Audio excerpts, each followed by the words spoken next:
வைகோ நீங்கள் ஏன் திராவிட முன்னேற்ற கழகத்திலிருந்து வெளியேறுகிறீர்கள் என்று கேட்டபோது அது வாரிசு கட்சி என்று தான் வெளியேறினார். இப்போ அதை தான் பார்த்திங்கன்னா வைகோவும் செய்கிறார். வாரிசு கட்சின்னு அன்றைக்கி திமுகவை விமர்சனம் செய்த வைகோ இன்றைக்கு மறுமலர்ச்சி திராவிட கழகத்தில்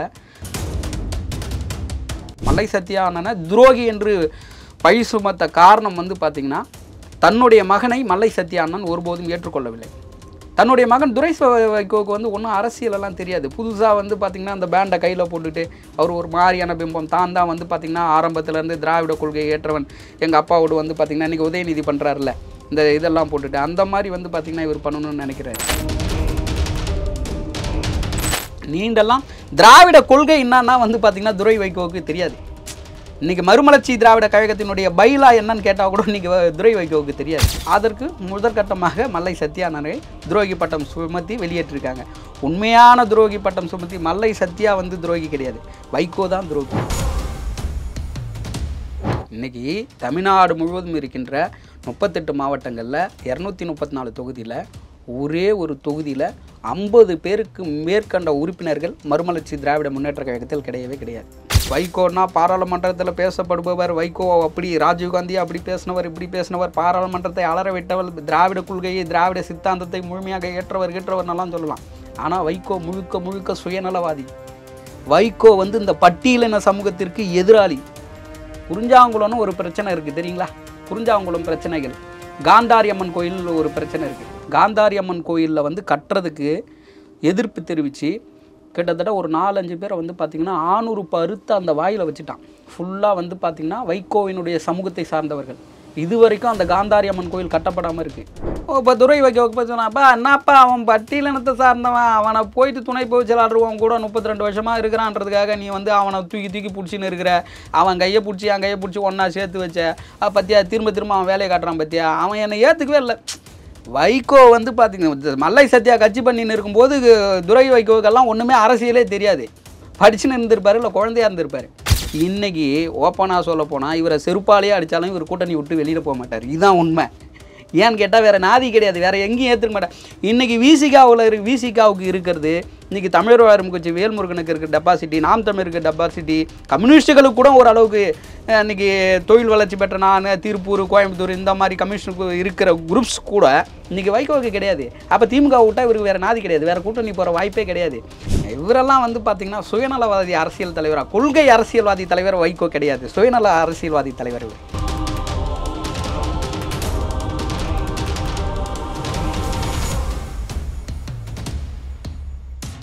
ரியல் நேயர்களுக்கு வணக்கம். இன்று நம்முடன் நேர்காணலுக்காக சென்னை உயர்நீதிமன்றத்தின் வழக்கறிஞர் சுபாஷ் அவர்கள் வந்திருக்காங்க. வணக்கம் சார். வணக்கம். எப்படி இருக்கீங்க? நல்லா இருக்கேன். நல்லா இருக்கீங்களா? நல்லா இருக்கேன் சார். மல்லை சத்யா அவர்களை வைகோ அவர்கள் ஒரு துரோகின்னு சொல்லிட்டு கட்சியை விட்டு வெளியே அனுப்புறாரு. இதற்கு பார்த்தீங்கன்னா தனியார் தொலைக்காட்சிக்கு மல்லை சத்யா அவர்கள் பேட்டி அளிக்கும் போது ரொம்ப அழுதுகிட்டே இந்த மாதிரி விஷயங்கள்லாம் சில விஷயம் ஷேர் பண்ணார்.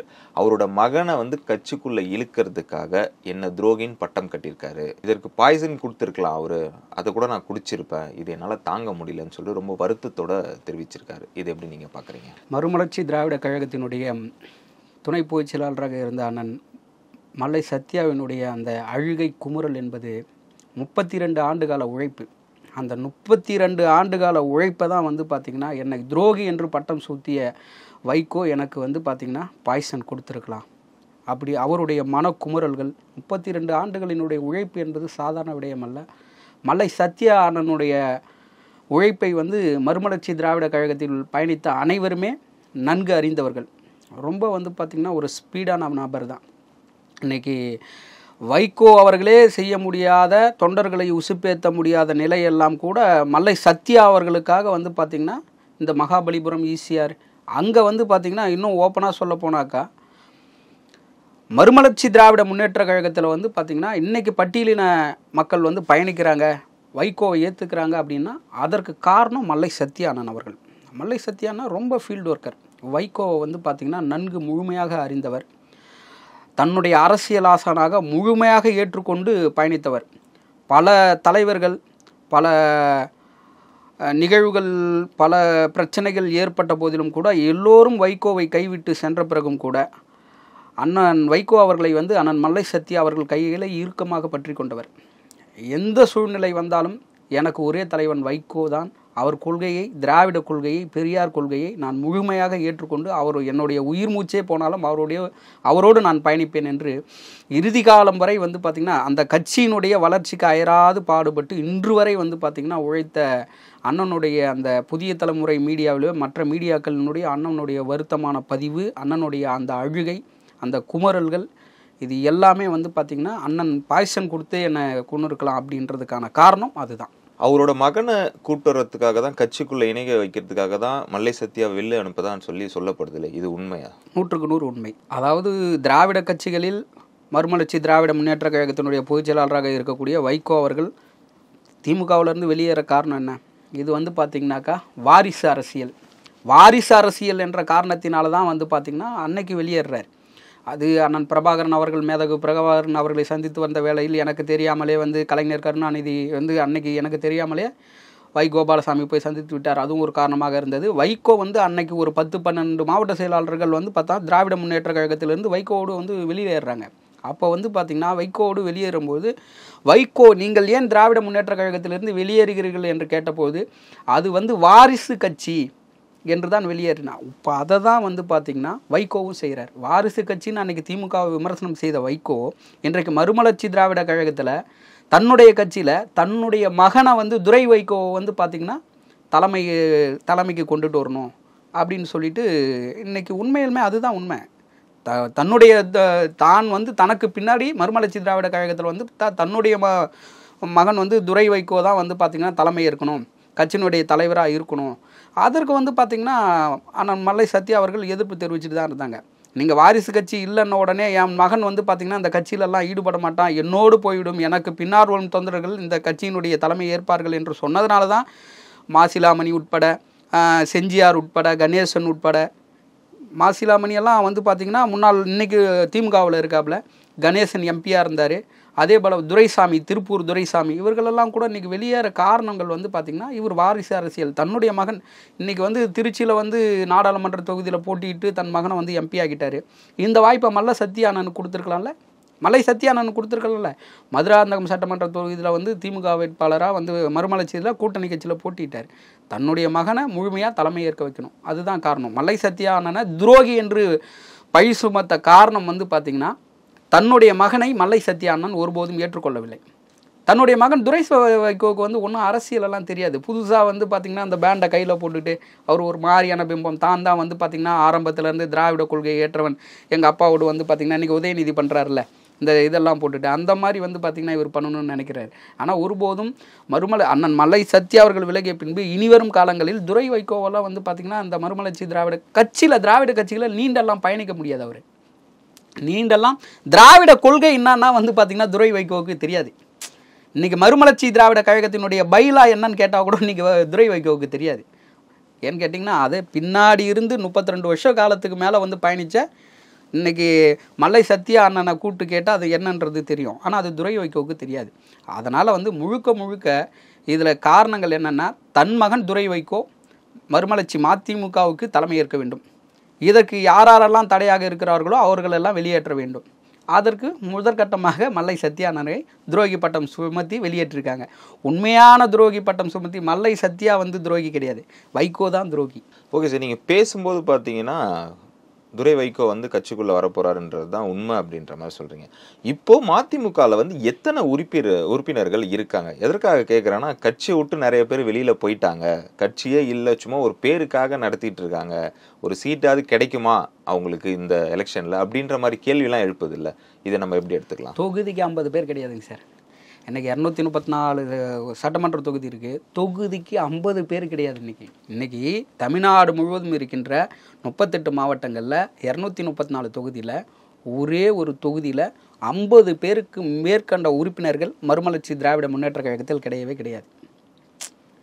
முழுக்க வந்து பார்த்திங்கன்னா அதாவது நாடாளுமன்ற சட்டமன்ற சீட்டை மையப்படுத்தி இன்றைக்கி ஒரு சீட்டு 2 சீட்டு கிடைக்கும் அப்படின்ற பட்சத்தில் இன்றைக்கி விசிகாவுக்கு கம்யூனிஸ்ட்டுக்கு இதாக நிகராக வந்து மறுமலர்ச்சி திராவிட கட்சிகளுக்கு வந்து சீட்டு கொடுத்துட்டு இருந்தாங்க. அதுவும் டம்மியாவை இன்றைக்கி அந்த ஒரு சீட்டு 2 சீட்டையாவது தக்க வச்சுக்கணும். அந்த சீட்டில் வந்து பார்த்திங்கன்னா அதிகார பதவியில் துரை வைகோ இருக்கணும். அதுக்கு வந்து பார்த்தா தலைமையாக இந்த கட்சிக்கு எனக்கு அப்புறம் தலைமையாக இருக்கணும் அப்படின்றதுக்காக துரை வைகோ இன்றைக்கி எப்படியாவது இருக்கிற தொகுதிக்கு 50 பேர் இருக்கிறதுக்காக அவங்களுக்கும் தலைவராக வந்து பார்த்தா துரை வைகோ இருக்கணுன்றதுக்காக தான் இது. தொகுதிக்கு 50 பேர் கூட கிடையாது, சும்மா பேருக்காக தான் கட்சி சொல்ல வரீங்க. ஆரம்பத்தில் இருந்த வைகோன்னா பாராளுமன்றத்தில் பேசப்படுபவர், வைகோ அப்படி ராஜீவ்காந்தி அப்படி பேசினவர் இப்படி பேசினவர், பாராளுமன்றத்தை அலற விட்டவர், திராவிட கொள்கையை திராவிட சித்தாந்தத்தை முழுமையாக ஏற்றவர்னெல்லாம் சொல்லலாம். ஆனால் வைகோ முழுக்க முழுக்க சுயநலவாதி. வைகோ வந்து இந்த பட்டியலின சமூகத்திற்கு எதிராளி. குறிஞ்சாங்குளம்னு ஒரு பிரச்சனை இருக்குது தெரியுங்களா? குறிஞ்சாங்குளம் பிரச்சனைகள், காந்தாரி அம்மன் கோயில் ஒரு பிரச்சனை இருக்குது. காந்தாரி அம்மன் கோயிலில் வந்து கட்டுறதுக்கு எதிர்ப்பு தெரிவித்து கிட்டத்தட்ட ஒரு 4-5 பேரை வந்து பார்த்திங்கன்னா 600 பருத்து அந்த வாயில் வச்சுட்டான். ஃபுல்லாக வந்து பார்த்திங்கன்னா வைகோவினுடைய சமூகத்தை சார்ந்தவர்கள். இது வரைக்கும் அந்த காந்தாரி அம்மன் கோயில் கட்டப்படாமல் இருக்குது. இது வரைக்கும் அந்த ஒரு ஆறுதல் கூட தெரிவிக்கலை. இவர் சமூகத்தை சார்ந்தவர் தான். குறிஞ்சாங்குளம் நல்லாவே தெரியும் வைகோவுக்கு. ஆனால் நம்ம ஆனால் ஏர்போர்ட் மூர்த்தி கூட அடிக்கடி வந்து பேசுவார் குறிஞ்சாங்குளம் பிரச்சனையை கூட. இப்போ கூட சீமான் அண்ணனை கூட்டின்னு போயிட்டெல்லாம் வந்து பார்த்திங்கன்னா அஞ்சலி எல்லாம் கூட இது பண்ணு. இந்த மாதிரி ஒரு வேளை வந்து பார்த்திங்கன்னா மலை சத்யா பட்டியலின சமூகத்தை சாராத வேறு ஏதாவது மாற்று சமூகத்தை சார்ந்து இருந்தால் அவ்வளோ சீக்கிரம் துரோகி பட்டம் சுமத்தி இருக்க முடியுமா? இல்லை அந்த சமூகத்தை சார்ந்தவங்க சும்மா விட்டு இருப்பாங்களா? ஓப்பனாக சொல்ல போனால் ஒரு வகையில் வைகோ ஜாதி வெறி பிடிச்சவங்க கூட. இது வரைக்கும் அதுக்கு தீர்வு கிடைக்கல. மல்லை சத்யா அவர்களை வெளியே அனுப்புனது ஜாதியும் ஒரு காரணம். ஜாதியும் ஒரு காரணம். இப்போ துரை வைகோவுக்கு சொன்னாப்பா என்னப்பா அவன் பட்டியலினத்தை சார்ந்தவன், அவனை போயிட்டு துணை போய்ச்சலாடுறவன் கூட 32 வருஷமாக இருக்கிறான்றதுக்காக நீ வந்து அவனை தூக்கி பிடிச்சின்னு இருக்கிற. அவன் கையை பிடிச்சி என் கையை பிடிச்சி ஒன்றா சேர்த்து வச்ச பற்றியா, திரும்ப அவன் வேலையை காட்டுறான் பற்றியா, அவன் என்னை ஏற்றுக்கவே இல்லை. வைகோ வந்து பார்த்திங்கன்னா மல்லை சத்யா கட்சி பண்ணின்னு இருக்கும்போது துரை வைகோவுக்கெல்லாம் ஒன்றுமே அரசியலே தெரியாது. படிச்சுன்னு இருந்திருப்பார், இல்லை குழந்தையாக இருந்திருப்பார். 32 வருஷம் சாதாரண விஷயமா? இவரை போயிட்டு திடீர்னு வந்து பார்த்திங்கன்னா இதே நான் ஒரு விஷயம் கேள்றேன். இன்றைக்கி வந்து பார்த்திங்கன்னா இவர் படிச்சுன்னு இருந்த ஒரு நபரை திடீர்னு கூட்டின்னு வந்து அரசியல்லையோ இல்லை ஒன்றுமே தெரியாத நபரை வந்து தலைப்பை இல்லை தலைவராக ஏற்றுக்கணும்னு சொன்னால் மலை சத்யா நல்லா ஏற்றுக்க முடியுமா? அதையும் அனுசரித்து ஏற்றுக்கினார்ல. அதையும் சரி, தலைவருடைய மகன் என்றைக்காக இருந்தாலும் நான் மானசீகமாக ஏற்றுக்கொண்ட வைகோ தலைவனுடைய மகன், அதற்காக ஏற்றுக்கொண்டார். அதுக்காக நீ கட்டுப்படுங்களே எப்போ பார்த்தாலும் அப்பா அவன் சரி வர மாட்டாமான்னா அதை அவாய்ட் பண்ண தானே. தான் புள்ள சொல்கிறது தானே கேட்க முடியும். தான் வீட்லையோ இல்லை பிள்ளைங்களோ இது சொல்லும் போது இன்றைக்கி உதயநிதி பண்ணலையா, இன்றைக்கி மூத்த அமைச்சர்கள் எல்லாம் என்ன பண்ணுறாரு, இன்றைக்கி நான் சொல்கிறது தான் கேட்கணும், நீ இளைஞர்களுக்கு வாய்ப்பு கொடுக்கணும். மூத்த அமைச்சரெல்லாம் உதயநிதி மேலே கொதிப்பில் இல்லைங்களா? அந்த மாதிரி தான் இன்றைக்கி துரை வைகோ பண்ணுறாரு. வேறு ஒன்றும் கிடையாது. இது சிம்பிளான விஷயம், வேறு ஒன்றுமே கிடையாது இதில். ஓகே சார், வைகோ அவர்கள் வந்து பார்த்தீங்கன்னா கலைஞர் கூடவே பயணித்தவர். கலைஞர் என்னை வந்து கொலைப்பழி சுமத்திட்டார் அப்படின்னு சொல்லிட்டு ஒரு குற்றச்சாட்டெல்லாம் இப்போ வைத்துட்டு இருக்காரு. என்ன காரணத்துக்காக இப்போ வைக்கிறாரு? கூட்டணியை விட்டு வெளியேறதுக்கான வாய்ப்பு எதனா பயன்படுத்துறாரா? இதை நம்ம எப்படி எடுத்துலாம்? அது மட்டும் இல்லாமல் அதிமுக பாஜக இந்த மாதிரி கூட்டணியில் இணையத்துக்கான மதிமுக வாய்ப்பு இருக்கா? ஏங்க ஏற்கனவே ஒரு விஷயம் வருதுங்க சார். இவர் எல்லாத்தையும் உடச்சி திமுக கூட கூட்டணி சேர விடாமல், அதிமுக கூட கூட்டணி சேராமல், விஜயகாந்தை இட்டுன்னு போயிட்டு மக்கள் நல கூட்டணின்னு ஒன்று ஆரம்பித்து நாசமாக்கி திமுகவையும் எதிர்கட்சி வர விடாத விஜயகாந்தியும் சட்டமன்ற எதிர்கட்சி தலைவராக உட்கார வச்சு ஒன்றுமே இல்லாமல் மக்கள் நல கூட்டில் ஒரே ஒரு சீட்டு கூட கிடையாது. திருமாவளவன் அண்ணன் மட்டும் காட்டுமன்னார் சட்டமன்ற தொகுதியில் போட்டிக்கிட்டார். அங்கேயும் வந்து அதிமுக வேட்பாளர் தபால் ஓட்டில் 84 ஓட்டில் வின்னு. அந்த மக்கள் நல கூட்டணியை நாசமாகி போனவர். அந்த மாதிரி கலைஞர் கூடலாம் இவர் கொலைப்பழி சுமத்தினார்னால இவர் மேலே 1000 குற்றச்சாட்டுகள் இருந்துச்சு. இன்றைக்கி மல்லை சத்யாவை இவர் சொல்கிறாரு, கட்சி விட்டு போனவங்ககிட்டலாம் தொடர்பு கொண்டு பேசுகிறாரு. யாரெல்லாம் கட்சிக்கு துரோகம் நினைத்தார்களோ அவர்களிடமெல்லாம் மல்லை சத்யா தொடர்பில் இருந்தார். கட்சிக்கு துரோகம் நினைத்தார், எனக்கு துரோகம் நினைத்தார்னா இதே வேலையை அன்றைக்கி வந்து பார்த்தாக்கா மதிமுக அன்னைக்கு வைகோ திமுகவில் இருந்தார்ல, இந்த வேலையை வந்து அன்னைக்கு பார்த்தாரு. அதனால தான் கலைஞர் அவர் மேலே கொலைப்பழி சுமத்தினார் அப்படின்லாம் சொன்னார்ல. இன்றைக்கி மல்லை சத்யானுடைய கதறல் இருந்தது, அதே போல் தான் அன்றைக்கி அவருடைய கதறல் இருந்துச்சு. வேறு ஒன்றுமே கிடையாது. இன்றைக்கி எப்படி வெளி நபர்கிட்டலாம் பேசுகிறாரு, கட்சி விட்டு இப்போ நபர்கிட்டலாம் பேசினாருன்னு இவர் சொல்கிறாரோ, அன்றைக்கி அந்த வேலையை திமுகவில் வைகோ பார்த்தாரு. அதனால தான் அன்னைய சூழ்நிலை வைகோவுக்கு ஏற்பட்டுச்சு. அதனால தான் வெளியில் வந்தார். அதனால தான் மாவட்ட செயலாளர் வந்தாங்க. அதுக்கப்புறம் தான் திமுகவிலிருந்து புதிய மறுமலர்ச்சி திராவிட முன்னேற்ற கழகம்னு ஆரம்பித்தார். கண்டிப்பாக ஒருபோதும் திமுகவிலேருந்து இவர் வெளியிலே வரமாட்டார். திமுகவை விட்டால் வேறு வழியே கிடையாது. போகலாம், அதிமுகவுக்கு போகலாம், அதை ஒரு குறிப்பிட்ட இது தான் கிடைக்கும். என்னன்னு கேட்டால் அடுத்து வந்து பார்த்திங்கன்னா இவருக்கு அதுதான் சொல்கிறேனே, இவர் ஆரம்பத்தில் வந்து பார்த்தா கலைஞர் அப்படி இப்படின்னெல்லாம் இவர் பழி சுமத்துனது தெரியும். அதுக்கப்புறம் வந்து பார்த்தாக்கா ஸ்டாலின் அப்படி ஒரு துரோகி, அப்படி ஒன்றும் தெரியாது, ஸ்டாலின் ஒரு தத்தி, அந்த ஸ்டெர்லைட் ஆலை பிரச்சனை இருக்கும்போது அந்த பிரச்சனை இருக்கும்போது விமான நிலையங்கள்லாம் பேட்டியாளர் இந்த செய்தியாளர்லாம் போயிட்டு எடுக்கும்போதெல்லாம் இவர் கலைஞர் மேலே வச்ச விமர்சனங்கள்லாம் தெரியும். இன்றைக்கி ஓப்பனாக சொல்ல போனால் இவரை செருப்பாலேயே அடித்தாலும் இவர் கூட்டணி விட்டு வெளியில் போக மாட்டார். இதுதான் உண்மை. ஏன்னு கேட்டால் வேறு நாதி கிடையாது, வேறு எங்கேயும் ஏற்றுக்க மாட்டேன். இன்றைக்கி விசிகாவுக்கு இருக்கிறது, இன்றைக்கி தமிழர் வாரம் கட்சி வேல்முருகனுக்கு இருக்கிற டெபாசிட்டி, நாம் தமிழருக்கு டெபாசிட்டி, கம்யூனிஸ்ட்டுகளுக்கு கூட ஓரளவுக்கு இன்றைக்கி தொழில் வளர்ச்சி பெற்ற நான், திருப்பூர், கோயம்புத்தூர் இந்த மாதிரி கம்யூனிஸ்டுக்கு இருக்கிற குரூப்ஸ் கூட இன்றைக்கி வைகோவுக்கு கிடையாது. அப்போ திமுக விட்டால் இவருக்கு வேறு நாதி கிடையாது, வேறு கூட்டணி போகிற வாய்ப்பே கிடையாது. எப்படியாவது தம்பி உங்கள் அப்பாவோட நான் வளர்ந்துட்டேன், எப்படியாவது எனக்கு என் பிள்ளைக்கு வாழ்வு கொடு, ஏதோ உங்கள் அப்பா விட்டு வந்த பிறகு எனக்கு ஏதோ திரும்பவும் வந்து நான் துரோகம் பண்ணாலும் எனக்கு வாய்ப்பு கொடுத்தல, அந்த மாதிரி என் பிள்ளைய கட்சி வரைக்கும் வச்சு ஒரு எம்எல்ஏ சீட்டு ஒரு எம்பி சீட்டு இந்த மாதிரி வரும்போது என்ன கொடுத்து பழக்க வச்சிரு, என் கட்சிக்கு எப்படியாவது ஒரு உயிர் கொடு. ஸ்டாலின் கிட்ட கெஞ்சி வர தவிர வேறு எந்த கட்சிக்கிட்டையும் போக மாட்டார், கூட்டணியும் வைக்க மாட்டார். ஆனால் நீங்கள் பேசும்போது பாருன்னா தொகுதி 50 பேர் கூட இல்லைன்னு சொன்னீங்கல்ல உறுப்பினர்கள், இதை வைத்து எப்படி திமுக சீட்டு கொடுக்கும்? பொதுக்குழு கூட்டுறாரு, சரி ஏதோ நம்ம அப்பா கூட பயணிச்சவர், ஏதோ நம்ம அப்பா கூட ஸ்டாலின் ஒரு ஆறுதலா கொடுக்க வாய்ப்பு இருக்கு, அப்பா கூட பயணிச்சவர் ஒரு ஆறுதலுக்காக, சரி ஏதோ ஒரு மூத்த அரசியல் தலைவர் அவர் ஒரு கட்சியினுடைய இது அப்படின்னு கொடுக்க வேண்டியதான், வேற என்ன ஏதாவது இது பண்ணின்னு இருக்க வேண்டியதான். இவரெல்லாம் வந்து பார்த்தீங்கன்னா சுயநலவாதி அரசியல் தலைவராக, கொள்கை அரசியல்வாதி தலைவர் வைகோ கிடையாது, சுயநல அரசியல்வாதி தலைவர் இவர். எங்களோட இணைந்து பல்வேறு தகவலை பந்ததற்கு மிக்க நன்றி. மகிழ்ச்சி, நன்றி.